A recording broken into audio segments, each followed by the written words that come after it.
देश के जिन भी राज्यों में भारतीय जनता पार्टी की सरकारें चल रही हैं, वे भारतीय संविधान की उसकी सही मानवतावादी मंशा के मुताबिक चलने की बजाय ज़्यादातर आरएसएस के संकीर्ण एजेंडे पर ही चल रही हैं। यह आम चर्चा है, जिस कारण समाज व देश में तथा आर्थिक क्षेत्र में भी हर तरफ बेचैनी, अराजकता, हिंसा, तनाव एवं अफरा तफरी का ही वातावरण व्याप्त है, जो अति दुखद व स्पष्ट तौर पर यह जनहित के विरुद्ध भी है। ऐसे में आरएसएस प्रमुख श्री मोहन भागवत द्वारा कल गाजियाबाद में आयोजित एक कार्यक्रम में भारत में सभी धर्मों के लोगों का डीएनए एक होने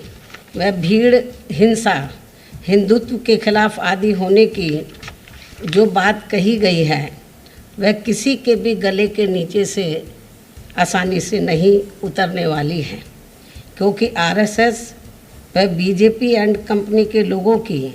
तथा इनकी सरकारों की भी कथनी व करनी में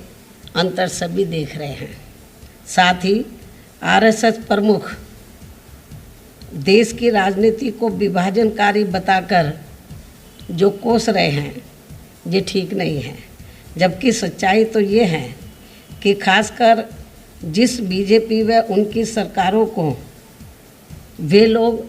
जनहित व देश हित की खास परवाह किए बिना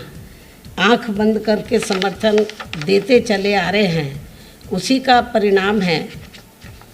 कि यहाँ जातिवाद, राजनीतिक द्वेष, सांप्रदायिक हिंसा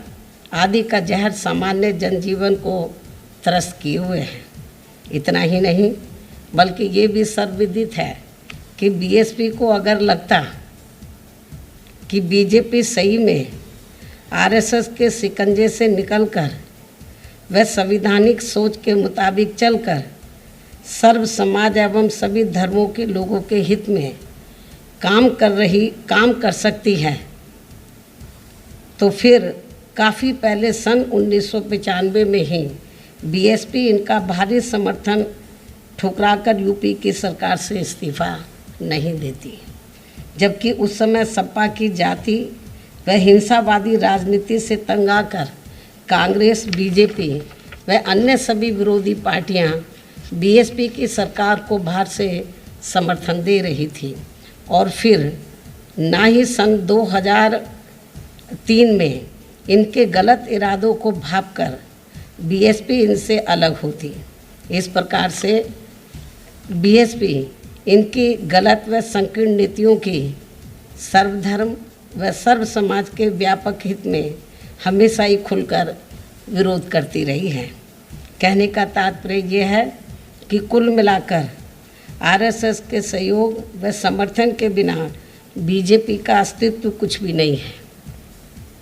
फिर भी आरएसएस अपनी कही गई बातों को बीजेपी व इनकी सरकारों से लागू क्यों नहीं करवा पा रही है, जो इन्होंने कल बातें कही हैं। यहाँ ये भी गंभीरता से सोचने की बात है। इसलिए इससे ये स्पष्ट होता है कि आरएसएस की कथनी व करनी में काफ़ी ज़मीन आसमान का अंतर है। खासकर जातिवाद, सांप्रदायिक व धार्मिकता आदि के मामले में ये लोग जो कहते हैं,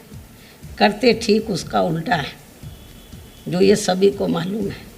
संक्षेप में अब मेरा यही कहना है कि आरएसएस प्रमुख का कल दिया गया ताज़ा बयान वास्तव में लोगों को न केवल अविश्वसनीय लगता है, बल्कि मुंह में राम बगल में छुरी ही ज़्यादा लगता है। ऐसे में स्वाभाविक तौर पर जब तक आरएसएस, बीजेपी एंड कंपनी व इनकी सरकारों की संकीर्ण सोच व कार्यशैली आदि में सही सर्व समाज हितैषी संवैधानिक परिवर्तन नहीं आएगा, तो तब तक इनकी बातों पर खासकर मुस्लिम समाज द्वारा विश्वास करना बहुत मुश्किल लगता है। इसके अलावा यहाँ मैं धर्म परिवर्तन के मुद्दे को भी लेकर ये कहना चाहूँगी कि देश में डरा धमका के व लालच आदि देकर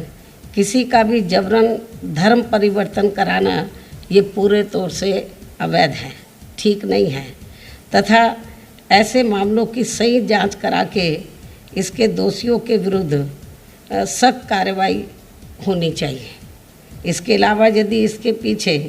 कोई भी देश विरोधी साजिश है तो फिर ऐसे लोगों के विरुद्ध तो काफ़ी सख्त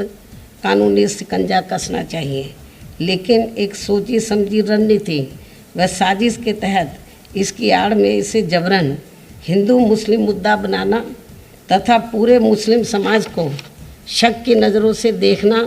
ये कतई भी उचित नहीं है और बीएसपी फिर इसका डटकर विरोध भी करेगी, क्योंकि इससे दोनों धर्मों के लोगों में आपसी नफरत पैदा होगा जो ये देश हित में ठीक नहीं है। इसके साथ ही ये कहना कि धर्म परिवर्तन की आड़ में देश को नुकसान पहुंचाने की यहाँ काफ़ी समय से साजिश चल रही है कि ये भी बात कही जा रही है, तो यहाँ इसको लेकर एक ये भी सवाल पैदा होता है कि इतने लंबे समय से अपने देश की खुफिया जांच एजेंसियां अभी तक क्या कर रही थी और अब इसको लेकर जो भी कार्रवाई चल रही है ये तो बहुत पहले ही हो जानी चाहिए थी, जो नहीं की गई। तो इससे इसके पीछे हमें इनका राजनीतिक स्वार्थ कुछ ज़्यादा नज़र आ रहा है और ऐसा लगता है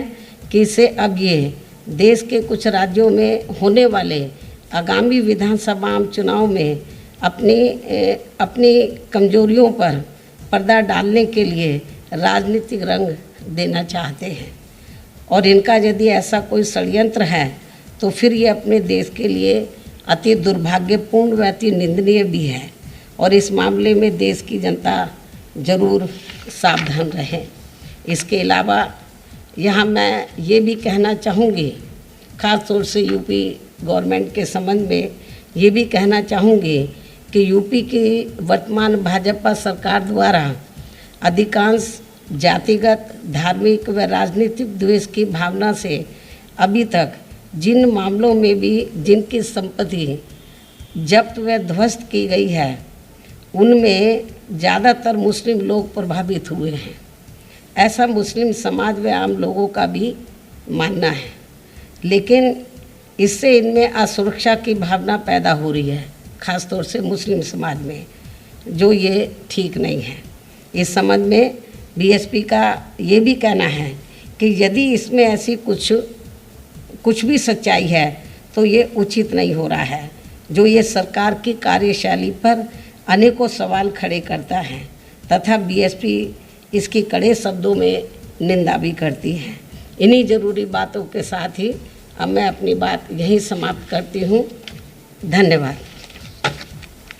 मैंने आप लोगों के लिए एक नया चैनल शुरू किया है, व्लॉगिंग चैनल। व्लॉग करके मैं आपको दिखाऊंगा कि बहुजन मीडिया कैसे काम करती है, बिहाइंड द सीन क्या कुछ होता है और दिन भर की मेरी गतिविधियां क्या रहती हैं। सीधे जुड़िए मुझसे, व्लॉग चैनल को सब्सक्राइब करके घंटी का बटन दबाइए। व्लॉग आमतौर पर रात के समय अपलोड किए जाएंगे और